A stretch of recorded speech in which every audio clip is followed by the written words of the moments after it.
You want to know what the best cardstock is for your next project, then keep watching, because I'm going to tell you all the cardstock I use and where I get it from. Hi, I'm Sarah. I'm the crafter and designer behind this channel, and I'm here to help you get the best of your Cricut machine and become your own designer. And today we are talking all things cardstock. We're not making anything.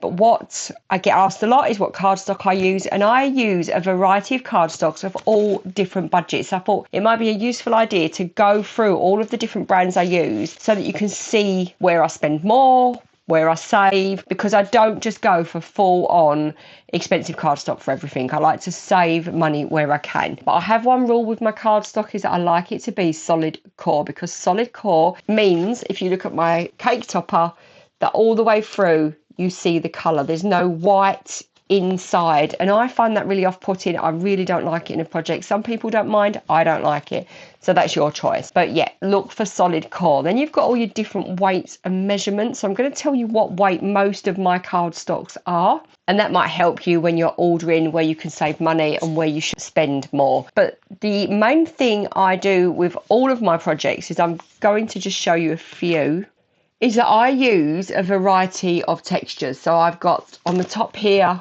you can see that I've got a textured cardstock, I've got glitter cardstock, I've got smooth cardstock. So I use varying textures, and they've all got different prices, and I feel like that makes your project look more premium. You can use a premium product but mix others that are a bit cheaper with it, and it works really well, like this one. So my pram is textured, everything else is smooth, but it is all solid core. So we're going to start at the top and we're going to work down. So the biggest, this is my 12 by 12 cardstock. I don't purposely buy 12 by 12, but I love the American cards craft stock. If you're American and can get this freely, I am so envious of you, because it's really hard to get in the UK. So this is my pastel pack. You can see on the back all the colours that come in that. I love this, and I mean, this is some of them that I've got left. I tend to use the pinks first, but there's some, just the shades are stunning, and there used to be all over Craft TV. You used to be able to get them anywhere, and for a long time I've only been able to get them from Cheryl Simone Crafts. So Cheryl Simone Crafts is an independent craft shop, and she sells these, and usually she sells the pastels, but I will pop a link to those below so that you can see her. And that's the only 12 by 12 I use, because most of my projects I can get away with A4, which is cheaper. So, but I use that because I love the texture of it. It's textured, it's solid core, it's just beautiful card. This cardstock is 216 GSM, so it's quite a nice thick chunky cardstock.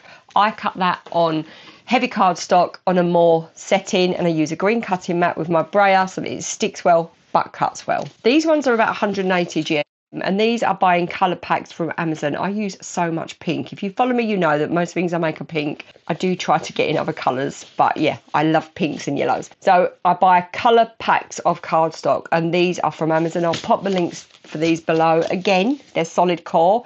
They're about 180 GSM. They cut beautifully, but they're smooth. But this is a great way to save money on your project. You can use multiple colours and multiple textures. Then I've got a real budget one, and this is the Crolando cardstock, and it's from Lidl, and it's $3.99 a pack. They release it once or twice a year. When it's out, I go and buy 10 packs. The sizing is 24 by 34 centimetres, so it's like 12 by, I don't know, I have to cut the bottom off to get it on a cutting mat. And you can see gorgeous colours.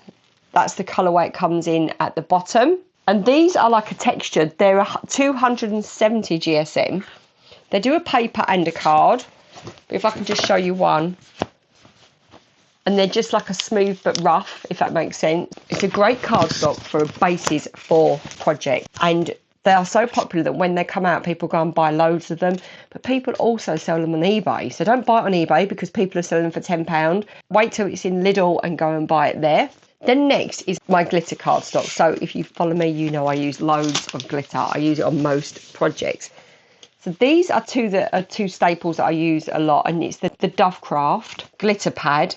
These are 300 GSM, and they come in these colours. They're beautiful. And these are really good just to have in so that you've got a base of colours. They're $9.99 a pack. I think at the moment this one was $7.99 on Amazon, but they're great value. Even though they're non-shed, they're quite a coarse glitter card, but they're beautiful. And the colours, I mean, it's like a unicorn to me. I love them. I love the colours. But then if you work with certain colours, which again with glitter cardstock I do, and it tends to be the red, blues and white, Valentine's and Christmas, and then this is like spring all year round, but I use white all the time. And these are springboard, so they're on Amazon. I will share the link below.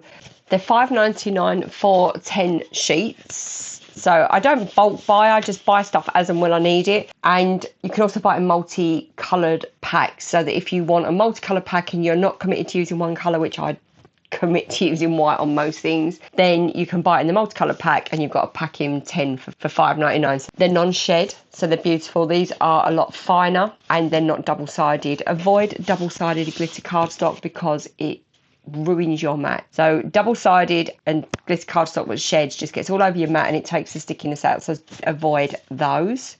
And then the one that I use all the time is my evergreen glossy white sticker paper, and I make stickers. If you make stickers, this stuff's brilliant. This is a pack of 50. It cost me $8.99 and it's just great for stickers. It's glossy, it feeds really well through the printer where some sticker papers don't, and it always prints well. Now, if you're doing labels, then for labels I would use a matte sticker paper, especially like if I make my cruise labels, then the labels that you put on your luggage so they can take your luggage to your cabin, we've been handled loads of times by loads of different people.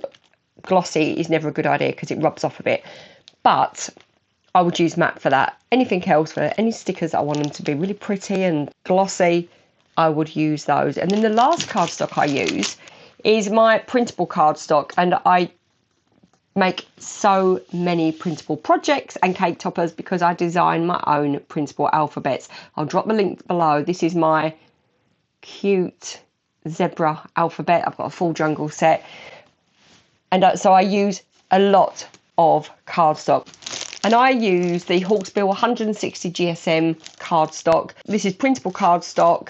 Comes out really well. It's a nice texture. It's not too thick, so it passes through my printer, and that for me is a really big deal because I haven't got the most expensive printer, and that feeds through the printer really, really well. So I'll drop the link below to that. And the reason that I wanted to share all this is because I found it really daunting in the beginning what to use, and you don't want to go and buy all the most expensive cardstock. You want some premium cardstock in, definitely.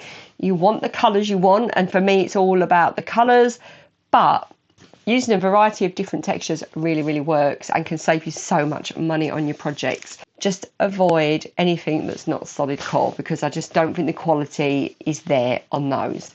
Okay, so I hope that's been useful. I hope it's helped you work out what cardstock you need to buy, what you think you're going to use. Any questions, please do ask me below. I'll drop the link to my printable alphabets, and I'll drop the link to the playlist that will teach you how to make almost anything out of shapes in Cricut Design Space without buying Design Space access.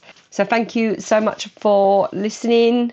Usually I say crafting along, but we've done nothing today. I will see you next time, and happy crafting.